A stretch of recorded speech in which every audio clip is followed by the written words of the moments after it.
Hi guys, and welcome to another ObSec Battle Report. My name's Mike, and today we're taking a look at a 1500 point game that I played back in mid-2016. I've been sat on the video for a little while, partly because the camera angle was something that I wasn't particularly happy with, and it's slightly out of focus. I was playing about with a new camera for this video. But I got inspired by one of our readers to put my finger out and actually finish editing the video and set it up and at least show off the game. It's 1500 points Harlequins, pure Harlequins. It's a revenge formation versus Dan's Blood Angels, or should I say Lamenters, Space Marines.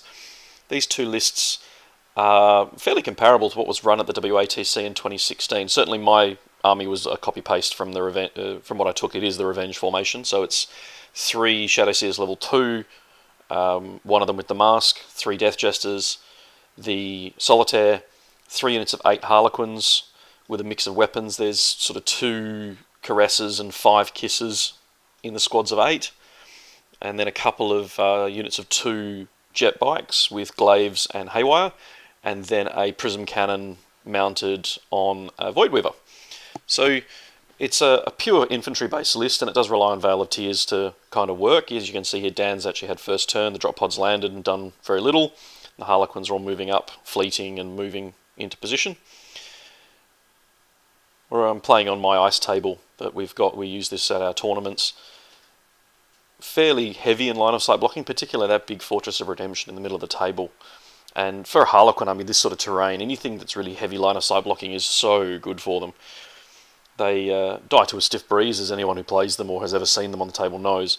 So denying shots is far more important for them than anything else. So if you watch what happens, that Fortress becomes really important to my game plan. And obviously there goes the Dreadnought, thanks to the haywire guns from the Void Weaver and the Skyweavers, along with the drop pod as well.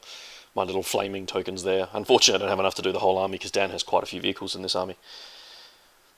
I don't know if you can see it, the bottom left of screen where that Razorback is, beside it is an objective. There's half a dozen of these little webway portal archers around the table. There's that one, there's one just sort of straight up the screen from that where my yellow Harlequins are. There's another one there's 2 of them actually now. There's a Solitaire just run over towards one. They're scattered around the table for the Maelstrom missions. Dan and I have known each other for a little while now, and he came around for this game more as we didn't get a chance to play when we were at WATC, and I actually went really well with these Harlequins in 2016. I went 3 wins and a draw at that event out of 64 players. That was pretty good. And the draw mission was a run out of time as opposed to an actual me clinging on for a draw. So Dan said to me online, look, I want to have a crack at your Harlequins, let's have a game. I said, okay, cool. So as you can see now, this is some of my haywire blasts coming in at these Razorbacks, a couple of hull points, but nothing too strenuous. Got the Death Jester now firing. I should add, this is obviously pre-Death Mask, so we don't have the Spectre. I don't have access to any of the named Harlequins at this point. This is just a purely standard revenge formation. There goes the Razorback. Anyone who plays against any of the Space Marine armies knows that despite the transports being relatively cheap, they are vital in bringing down the Space Marines. You have to take them out early, particularly with Harlequins, because it's what we struggle against the most. Another drop pod now. Now there's a couple of characters in this drop pod, and they're fairly important for me to deal with. There's the scatter of the Assault Marines. We were lucky they didn't end up off the table at one point there.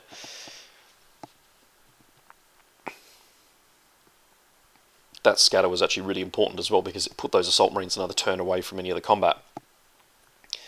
If they'd landed where they were intended to land, then I might have had to deal with them much sooner, but as it stood, it allowed me to focus fire on that command squad that's landed at the back.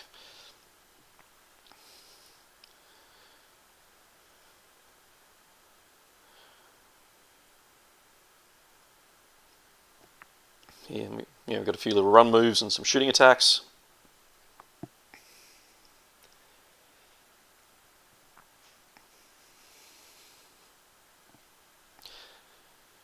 My dog's deciding to get in on the action while we played. So you can see me taking some casualties there for the Harlequins. Unfortunately, there's a Deathwind launcher in that pod, And obviously it landed quite close to those Harlequins, and that's obviously a death sentence. The 2 jet bikes now moving up, and the second 2 backing them up. The rest of the Harlequins moving as well. We're looking to now do a big multi-charge with the 2 Harlequin packs there. I did leave a Death Jester behind, and the goal for him was purely to keep pinging shots at those Assault Marines. If I could kill one and then force that leadership test at Neg 2 with death is not enough, the goal was to obviously make them fall back off the table. So we're firing a bunch of Shuriken pistols into that command squad at this point in time. I know that the Harlequins will probably just go in and murder them all, but why take that chance? The more we kill, the less Overwatch we have to deal with as well. So there goes that second Razorback.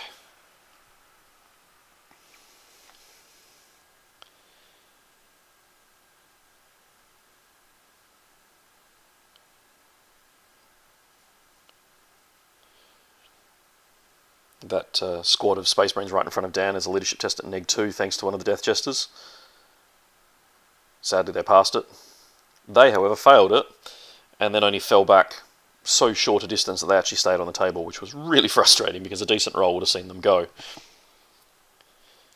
Now you've got the jet bikes coming in to charge the contents of that Razorback, and the Harlequins all making contact with the remains of that command squad.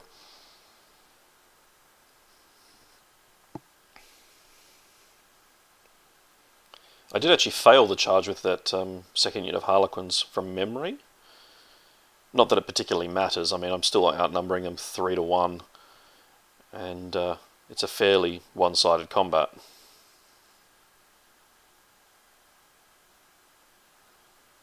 You can see now the consolidate moves all happening.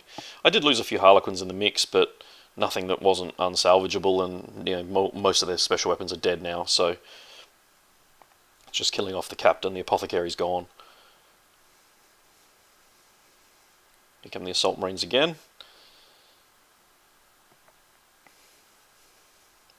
Now that lone Death Jester at the moment is looking pretty sad and sorry for himself, stood out in the open there.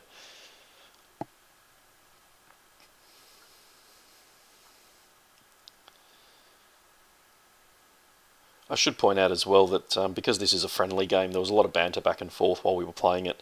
A lot of back and forth around what he could do differently, what I could have done differently, why he was asking me about the choices I was making in terms of shooting and charging, and a few clarifications on some of the special rules I had as well. My son bringing more dogs back into the room.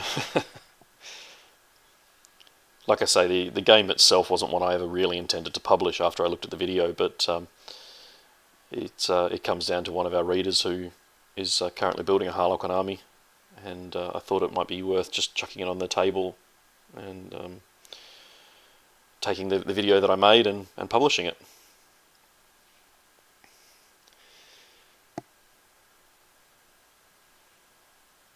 So at this point the Harlequins have a fairly commanding position on the right flank of the screen, having all but wiped out the Space Marines.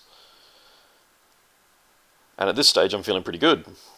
There's an Assault Marines, there's a Razorback with a combat squad in it. The game looks fairly in control, and being able to keep the Space Marines split up using that Fortress of Arrogance was really useful. Decided to kill the drop pod because it is worth a kill point. Or I may have had a mission card for it. I'm going to do some turbo boosting as well to get the bikes out of harm's way.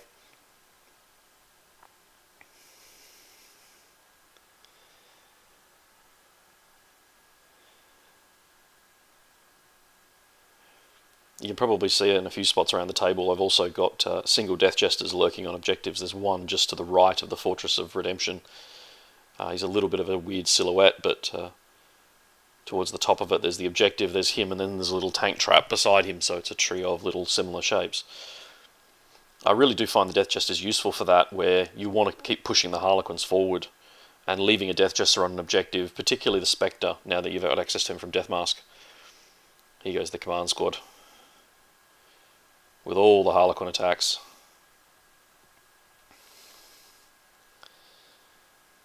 As you can see, the Maelstrom cards on the left of screen that I'm racking up are fairly significant. I did have a good draw for the game, and Dan sadly didn't, but also I think underestimated how quickly I was able to engage and lock down some of his units and take them off the table to stop him scoring. There goes the Void Weaver finally. I actually really am surprised by the Void Weaver a lot, because most people either don't target it, or because of its reputation, it's so crap, they just, they throw weird, like, leftover shots at it, and it'll often survive for turn 2 or turn 3, depending on the other targets that people have available to them. And it kind of does some work. So here come the Solitaire and the other jet bikes. So as you can see, the redeploy for that turbo boost from the last turn for those 2 yellow jet bikes at the top of the screen was really important, because now I've basically cornered him at one end of the table and he can't escape me. Putting some hull points downrange.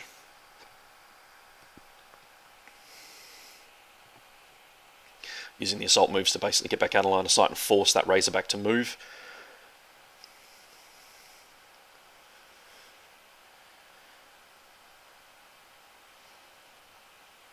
So the Harlequins go in and kill a couple, and then finish the rest off with the Troopmaster. So that leaves Dan with just that assault squad and a damaged Razorback. And at this point you'd kind of be thinking that's game over. But these assault marines prove to be the bane of my existence.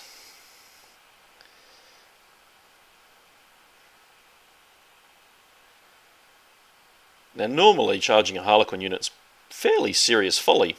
Unfortunately what happens is the Hammer of Wrath just annihilate that unit, and see me lose that entire squad on the charge. And yeah, I have to seriously just put that down to Hammer of Wrath. It was quite spectacular and highlighted an issue that Harlequins have when faced with Assault Marines, or indeed anything that has a high volume of Hammer of Wrath attacks. They just don't get to do what they do best. So when they do get charged, they just die.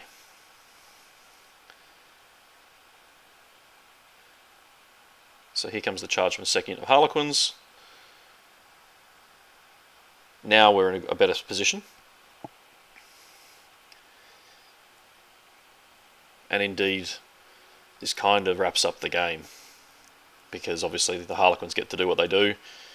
And while I don't remember wiping him out, we'll see in the video in a second, it does basically leave Dan in a position where I hold a number of the objectives. I've claimed a lot of Maelstrom cards, and that's game. So thanks very much for watching, guys. I hope you enjoyed the video, and we'll see you with the next one. Cheers.